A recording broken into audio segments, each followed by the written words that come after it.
terlebih dahulu. Apa kabarnya anak-anak?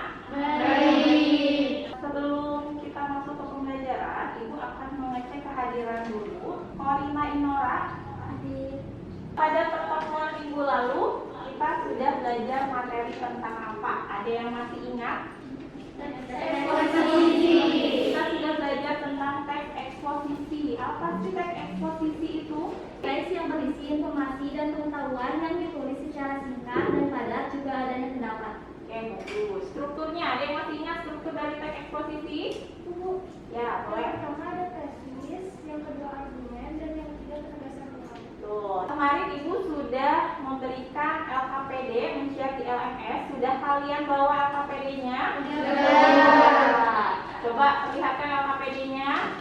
Kompetensi dasar untuk hari ini yaitu mengenai mengevaluasi teks anekdot dari aspek makna tersirat, kemudian mengonstruksi makna tersirat dalam sebuah teks anekdot.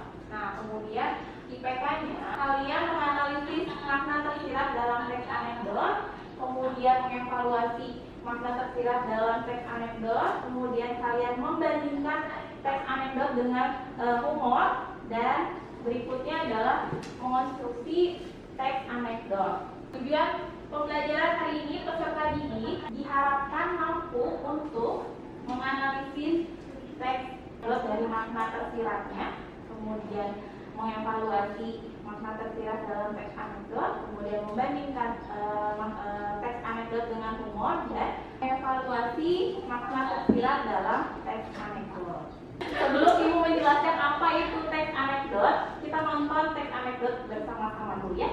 Silakan kalian tonton, kemudian amati teks anekdot tersebut. Apa sih makna yang terdapat dalam teks tersebut? Nah, dari tayangan tadi, kalian kan sudah menyimpulkan ya makna tersirat yang terdapat dalam teks anekdot itu. Sekarang Ibu akan masuk ke materi inti. Apa itu teks anekdot? Dari teks itu kan isinya itu adalah memberikan kesan yang lucu, konyol gitu ya, untuk menghibur, tapi ada juga sindiran dan kritikan untuk orang tertentu. Ada tujuan dari teks anekdot. Yang pertama, tujuan teks anekdot itu, teks anekdot bertujuan untuk menyampaikan kritik dan sindiran terhadap kebijakan, layanan publik, perilaku. Sampai sini ada yang mau ditanyakan? Sekarang kita ke materi berikutnya. Teks anekdot itu identik dengan adanya kritikan dan sindiran. Jadi sindiran itu apa sih artinya? Sudah bisa baca kan? Perkataan, gambar, dan sebagainya yang bermaksud menyindir orang. Arti lainnya dari sindiran adalah celaan, ejekan, dan sebagainya yang tidak langsung. Celaan atau ejekan secara tidak Langsung. Apa itu kritik? Kritik di Kamus Besar Bahasa Indonesia atau KBBI adalah kecaman atau tanggapan, kadang-kadang disertai uraian dan pertimbangan baik buruk berupa pendapat tentang suatu hal atau karya dan sebagainya. Sindiran itu ada jenisnya. Ada majaz, sindiran, gitu ya. Ada 3. Pertama ada ironi, ada sinisme, dan ada sarkasme. Ada yang sudah tahu ironi itu apa?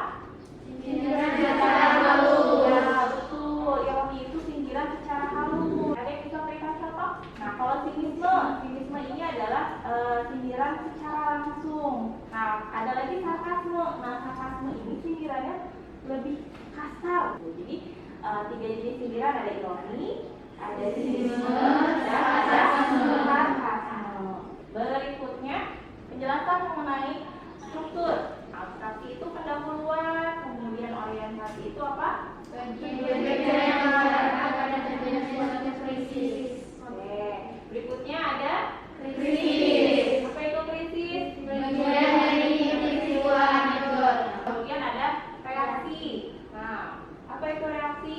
Tanggapan atau respon. Kemudian terakhir ada Koda. Apa koda? Penutupan kesimpulan. Oke. Nah, ini adalah kebahasaan dari teks anekdot. Yang pertama ada Kalimat yang menyatakan peristiwa masa lalu. kalimat yang menyatakan peristiwa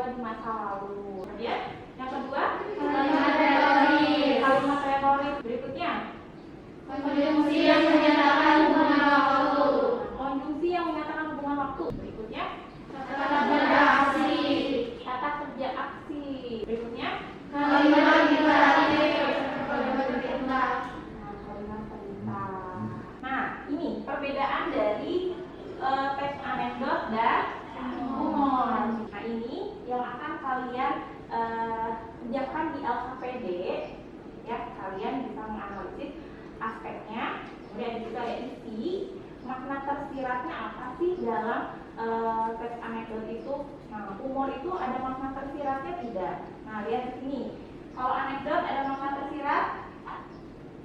Ada. Kalau humor? Ada.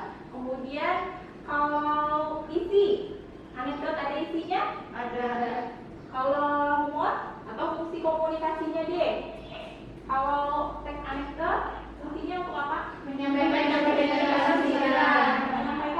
dan sindiran. Sedangkan humor menghibur. Ini nanti yang kaitannya dengan LKPD kalian, tugas kalian diminta untuk menganalisis teks anekdot dan cerita humor. Nah, sekarang boleh dibuka LKPD-nya. Tapi sebelumnya, apakah ada pertanyaan dari yang tadi sudah Ibu sampaikan? Boleh. Apakah anekdot itu cuma dalam bentuk teks saja? Apakah teks anekdot itu hanya dalam berbentuk teks atau berbentuk teks saja? Nah, teks anekdot itu bisa berupa dialog seperti drama, bisa juga berbentuk gambar. Karikatur, kalian pernah lihat ya? Kalau di surat kabar, ada tuh gambar karikatur. Nah, itu bisa dikatakan sebagai teks anekdot. Kalau bukan teks berarti ya gambar anekdot, gitu ya. Tapi kalau yang berupa teks, nah tadi bisa berbentuk narasi, bisa juga berbentuk dialog seperti drama. Oke, sekarang Ibu akan bagi kalian secara kelompok. Sebetulnya sudah Ibu bagi kelompoknya di LMS, sudah Ibu tentukan ya? Iya. Kelompoknya, kalian masih ingat nama kelompoknya? Masih. Sekarang silakan dengan teman kelompoknya. LKPD-nya ada. Alat tulisnya. LKPD-nya silakan dibuka. Kemudian kalian baca petunjuknya. Yang pertama itu kalian duduk bersama kelompok kecil. Kemudian baca soal. Kemudian kerjakan soal tersebut sesuai pertanyaan yang diajukan.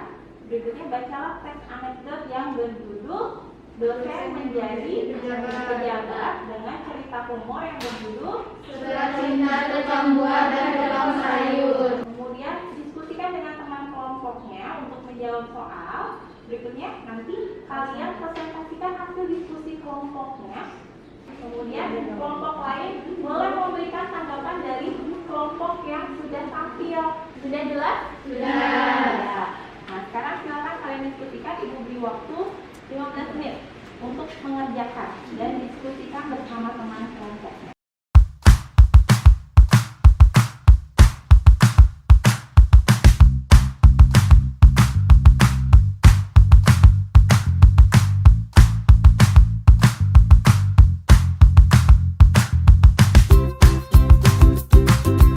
Perwakilan dari kelompok 1, anggotanya ada Fitria Novianti, Nenang, dan saya sendiri. Di sini saya akan menjelaskan yaitu perbandingan teks anekdot tentang dosen yang menjadi pejabat sama humor surat cinta tukang buah kepada tukang sayur. Terima kasih untuk kelompok 1. Beri tepuk tangan. Assalamualaikum warahmatullahi wabarakatuh.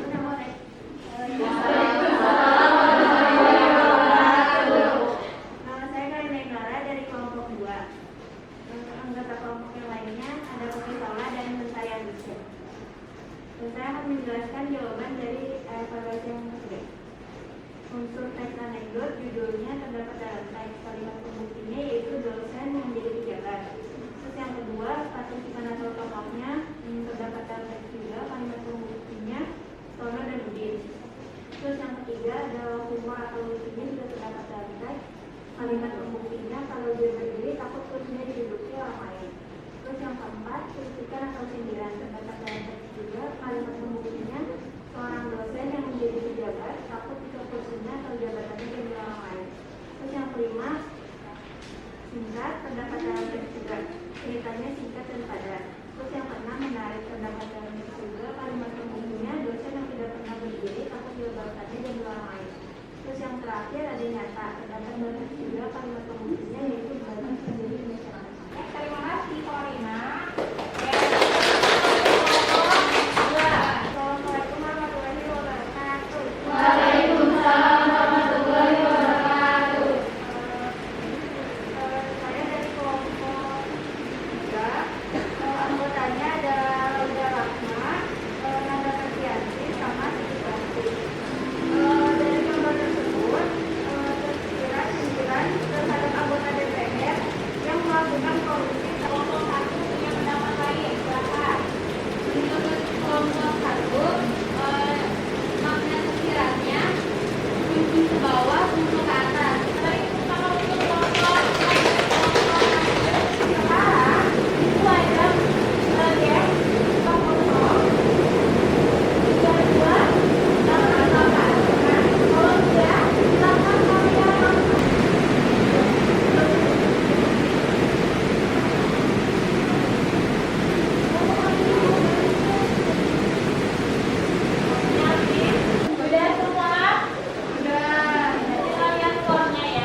malam. Jadi, pendidikan itu adalah kunci untuk membuka dunia. Jadi kalian jangan pernah berhenti belajar, terus belajar, karena hidup itu tidak pernah berhenti mengajarkan kita. Ya, jadi teruslah kalian belajar sampai kapanpun kalian terus belajar. Karena pendidikan. Oke. Terima kasih banyak. Nah, nanti untuk pertemuan berikutnya kita akan membahas atau mempelajari tentang teksi saya. Ya, jadi kalian boleh di rumah cari tahu apa sih hikayat itu. Ya, jadi nanti kita pelajari tentang teks cerita rakyat hikayat. Untuk hari ini Ibu cukupkan. Terima kasih banyak. Nah, pulangnya hati-hati, tetap jaga protokol kesehatan, pakai masker, hindari kerumunan, cuci tangan, ya. Iya Bu. Ya, terima kasih banyak. Ibu akhiri pembelajaran hari ini. Ada yang pimpin doa. Sebelum mengakhiri kegiatan hari ini, alangkah baiknya kita berdoa. Berdoa dimulai.